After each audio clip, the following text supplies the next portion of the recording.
मयूरभंज जिला ठाकुरमुंडा ब्लॉक गेसोडिया ग्राम पंचायत चिरुपदा ग्राम में भालू आक्रमण में जड़े युवक गुरुतर।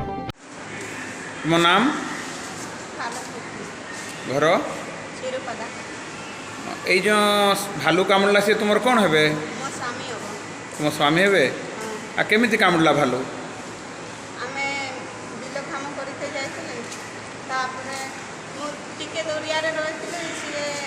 बालू पाखे आम बालू को देखी तीन बालू आसिक कामुड़ा बेले मुझे दौड़ी पड़े गाँ लोक डाक केमी मेडिकल को केमी आनल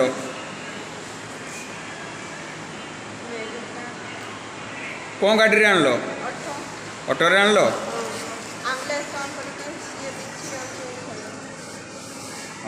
धन्यवाद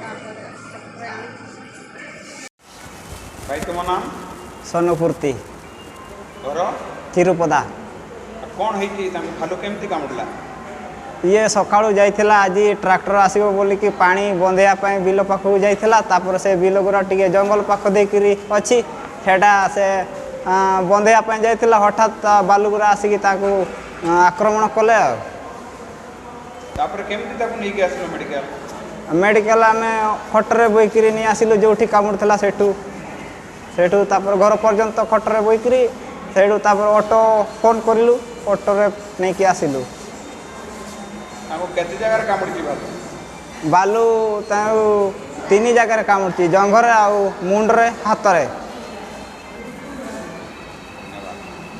घटनार प्रकाश चिरुपदा ग्रामर कांडराम पूर्ति एवं तांको स्त्री पालो पूर्ति बिलकु घाई बांधिबाकु जाइथिले। हठात जंगलरू तीनोटी भालू बाहरी कांडराम को आक्रमण करथिले। यह देखि स्त्री पालो पूर्ति निज जीवन बंचाई ग्राम को दौड़ी आसी ग्रामवासी को खबर देथिले। ग्रामवासी गुरुतर युवक को एक दौड़िया खट साहाय्य ग्राम को आनिथिले। परिवार लोके संगे संगे ऑटो जोगे ठाकुरमुंडा गोष्ठी स्वास्थ्य केन्द्र को आनिथिले।